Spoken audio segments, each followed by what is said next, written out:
estudante! Tudo bem com você? Meu nome é Guiomar e vamos agora iniciar a nossa segunda aula do sexto ano, que vai trabalhar com variação linguística, mas lembrando que essa é a nossa segunda aula, ok? Sendo assim, nós iremos relembrar alguns conceitos que nós tratamos na nossa primeira aula, ok? Vamos lá? Então, o que é variação linguística? Você se lembra? Volta lá no seu PET, vamos relembrar o conceito. Variação linguística são as variações que uma língua apresenta em razão das condições sociais, culturais e regionais nas quais é utilizada. Então, a língua, ela muda de acordo com o contexto. Que contexto ou quais contextos são esses? Sociais, os culturais, a região, ok? Então, relembrando, hein? Variação linguística são as variedades da língua. E isso acontece só com a língua portuguesa? De maneira alguma. Todas as línguas, né? Elas sofrem variação. Todas as línguas possuem variedades. E nessas condições sociais, culturais e regionais, ok? Tipos de variações linguísticas. Quais são? As línguas, elas mudam de acordo, né, com o tempo, que é a variação histórica. Se nós formos pegar, né, um livro lá que foi escrito no século XVIII, no século XVII, nós iremos perceber que a língua que é usada ali, a escrita, ela é diferente da que usamos hoje. E situacional varia de acordo com o lugar, com a pessoa, ou seja, dependendo de onde eu estou, com quem eu estou, eu uso um tipo de variedade linguística. Geográfica, né, são as regiões, ou seja, a língua ela muda também dependendo da região. Por exemplo, as pessoas que moram no interior, as pessoas que moram já nos grandes centros urbanos usam variedades diferentes. E social, a língua também ela varia de acordo com a escolaridade da pessoa, né? E a classe social e faixa etária, ok? Que nós vamos tratar hoje especificamente. A língua também pode variar de acordo com a faixa etária, a idade. As crianças, os adolescentes, jovens e adultos, eles falam da mesma maneira? Vamos pensar. Por exemplo, se você tem uma criança na sua casa, né? Uma criança de 1, 2, 5 anos. Se formos comparar a linguagem dessa criança com a linguagem de um adolescente, de um jovem, de um adulto, é a mesma? Não, obviamente, né? Então, temos também a variação de acordo com a faixa etária. Tipos de linguagem, relembrando também. Linguagem formal aproxima-se da norma padrão. Vamos relembrar também que é a norma padrão? A norma padrão é aquela língua que se aproxima da escrita, das normas gramaticais. A norma padrão é aquela que estabelece as regras de escrita, não é isso? Então, essa é a norma padrão. Como a língua varia, nós tínhamos que ter uma língua como modelo, e essa é a norma padrão.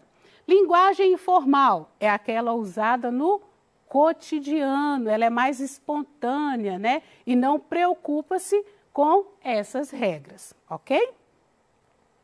A linguagem informal é utilizada em situações mais descontraídas no cotidiano, despreocupada com o uso de normas gramaticais, foi o que nós falamos, permeada por gírias e coloquialismo. Esse coloquialismos está dentro também da noção de linguagem informal. Ocorre na fala ou na escrita. Por exemplo, ô João, você vai lá em casa hoje? Geralmente, né, nós percebemos, né, encontramos pessoas que falam assim, ô João, você vai lá em casa hoje? E outro exemplo, na escrita, por que você não veio aqui em casa? Percebam as abreviações que nós temos. Em mensagem de texto, né, do seu celular, o WhatsApp, nós percebemos esses registros. Todos esses registros, tanto na fala quanto na escrita, pertencem à linguagem informal. Gírias. Você sabe o que é gíria? Normalmente são criadas por um grupo ou classe social ou profissional.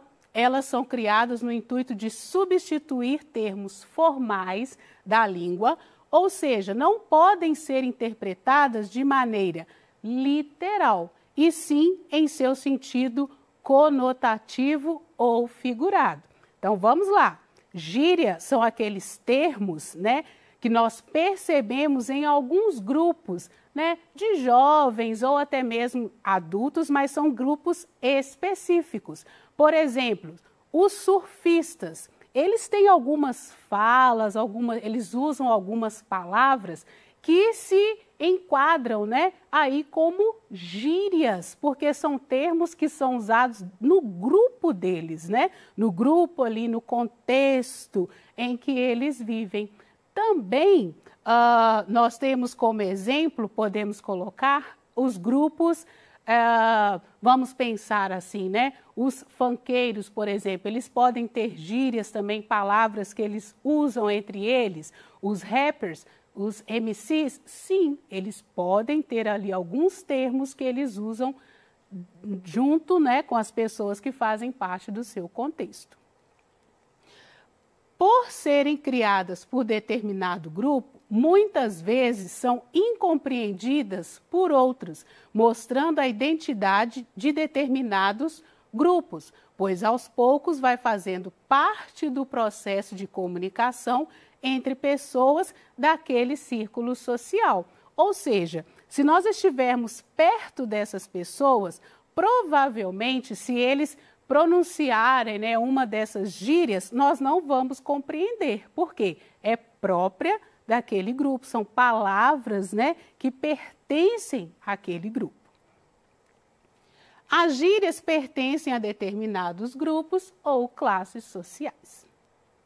Características das gírias, retomando, pertencem a determinados grupos ou classes, possuem sentido conotativo ou figurado. O que é isso? Não pode ser interpretadas no seu sentido literal. Se nós formos lá no dicionário, provavelmente nós não vamos encontrar o registro ali, né, de algumas gírias. Embora, dependendo do dicionário, ele já apresenta esses registros sim. No entanto, vamos entender isso. Elas não podem ser entendidas no sentido literal, e sim no sentido conotativo, certo? Fazem parte do contexto social, ou seja, daquele grupo específico, como nós demos o exemplo dos surfistas, né? Uma gíria, um termo usado, é dentro daquele grupo social. Fazem parte da comunicação dos grupos, são utilizadas no contexto oral e informal, são efêmeras. Professora, que palavrinha que é essa? Efêmera. Eu nunca ouvi falar dessa palavra. Vamos lá, então? Descobrir o significado de efêmero? É aquilo que é passageiro, temporário, transitório. Ou seja, as gírias, elas não permanecem por muito tempo. E por que as gírias não permanecem por muito tempo? Porque como são palavras, são termos próprios daqueles grupos, se as pessoas começarem, né, serem usar por outros grupos sociais, por outras pessoas, aquela gíria já deixa de ser um termo que identifica daquele determinado grupo. Por isso que as gírias, elas mudam de acordo com o tempo. Se as pessoas, quantas, né, palavras nós percebemos, às vezes se você tem contato, né, se você é um adolescente, assim, que tem contato com várias pessoas, ou também, né, tem a curiosidade de saber sobre outros grupos, vocês vão perceber que algumas palavras que eram usadas antigamente não são usadas mais. Algumas gírias, nós iremos fazer esse exercício daqui a pouco, ok? Então, lembrem disso, as gírias são passageiras, não são as gírias que nós percebemos, ou essas palavras, esses termos usados por determinados grupos, provavelmente não são os mesmos que eram usados há 10, 20, 15, né, anos anteriores. Exemplos de gírias. Você já ouviu falar dessas gírias aqui, hein? Broto. O que significa broto? Quando, por exemplo, né, os meninos ou as meninas falam assim, nossa, aquela menina é um brotinho, né? O que isso significa? Que é bonito. E esse aqui, bafafá. Tá rolando o maior bafafá lá fora. O que isso significa? Confusão. Carango. Eu já ouvi essa expressão muitas vezes, muitos jovens usando, né? Tem um carango lá fora. Isso significa o quê? Carro. Chuchu beleza. Eu acho que essa daqui é um dos registros mais antigos que nós temos, né? Isso aí tá, ó, chuchu beleza. Isso significa o quê? Que está bem feito, que está muito bom. E tá russo. O que isso significa? Tá ruim, certo? Então, essas aqui são alguns registros de algumas gírias que eram usadas, né, há alguns anos. E hoje, essas gírias, será que elas possuem o mesmo significado? Elas ainda se encontram no nosso vocabulário ou elas foram modificadas? Vamos conferir? Filé. É o maior filezinho. O que isso significa? Que é bonito. Tá rolando o maior treta. O que isso significa? Confusão. Você já ouviu esse termo? Entre os jovens, entre os amigos? Que tá a maior treta. Isso significa confusão. Possante. Bom, esse aqui foi um registro, né, de uma palavra que eu encontrei assim, junto ali dentro do meu contexto. Possante é uma gíria o quê? Para carro. Da hora. Isso eu escuto muitos adolescentes dizerem. Os meus alunos, então, eles falam isso muito. Professor, ó, tá da hora, a merenda hoje tá da hora. O que isso significa? Que tá bem feita, que tá bom, que tá gostoso, certo? E tá osso. Isso significa que tá ruim. Eu também escuto muito, né? Muito dos alunos, muitos dos adolescentes falarem aí essa palavra. Tá osso, isso significa o quê? Que está ruim, certo? E você, hein? Já ouviu alguma dessas gírias ou existem outros registros? Se você não sabia ou nem, né, assimilava que isso poderia ser uma gíria ou que existem alguns termos que são usados entre vocês, entre os grupos de amigos que se enquadra como gíria. Professor, eu acabei de lembrar uma palavra agora. Então, registra aí no seu PET, que isso vai ser muito interessante. E jargão. Trata-se de um vocabulário, conjunto de palavras próprio de determinados grupos profissionais. Diferente da gíria, jargão é usado entre grupos de profissionais. Há jargão dos profissionais da informática, o jargão dos médicos, o jargão dos publicitários, etc. Exemplos, no meio corporativo. O que é corporativo, professora? Grupos de empresa, associação de pessoas. Vou dar o start no projeto hoje. Vou dar start. Isso é um jargão. Entre os profissionais, eles conhecem bastante esse termo. Vou startar o projeto hoje. Isso também é um jargão. Isso significa que a pessoa vai começar ou dar início ao projeto, ok?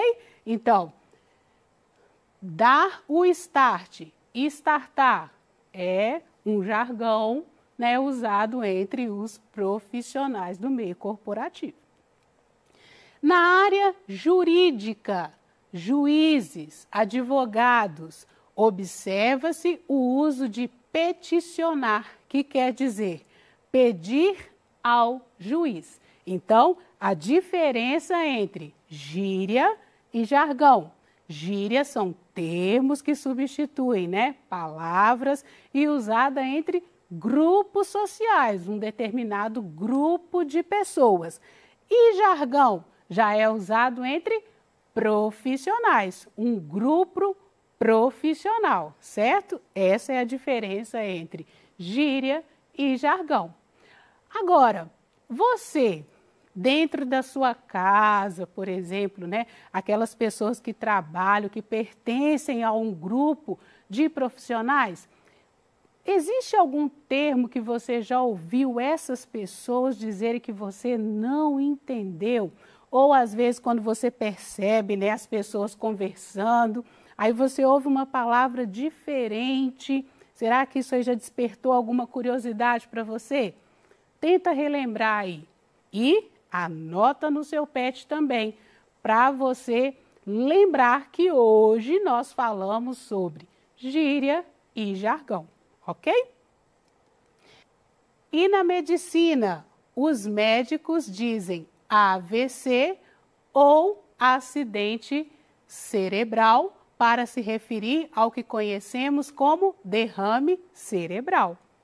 Percebam que existem algumas palavras que os profissionais usam diferente, né, daqueles que não pertencem àquele grupo profissional. Entendido? Agora vamos exercitar. Eu gostaria que você registrasse aí essas duas atividades para nós guardarmos bem o que nós estudamos hoje sobre gíria e jargão. Primeira atividade, pergunte aos pais ou responsáveis ou aos avós sobre as gírias que usavam quando eram mais jovens. Eu acredito que você vai se surpreender com algumas gírias que hoje já foram substituídas por outros termos, ok? Essa é a primeira atividade. Segunda atividade, pergunte a um profissional de uma área qualquer, né? Quais palavras são usadas no ambiente de trabalho? Ai, professora, mas eu estou achando que isso pode ser muito difícil. Não, há um profissional, né? Aquele que está dentro mesmo do seu círculo familiar, pessoas que trabalham fora. Certamente existem algumas palavras, alguns termos que eles usam, né, junto com seus pares, junto com seus colegas, que não é do nosso conhecimento, né? Algumas palavras que não são do nosso conhecimento, ok? Espero que você tenha gostado da aula de hoje, que você tenha aprendido, né, assimilado a diferença entre gíria e jargão, porque fazem parte também do contexto daquilo que nós conhecemos e estudamos sobre variações linguísticas, são as variedades da nossa língua, que constitui e nada mais é do que a nossa riqueza. Ok? Muito obrigado pela sua participação de hoje, por ter assistido essa aula e continue aí fazendo os exercícios do seu pet. Muito obrigada.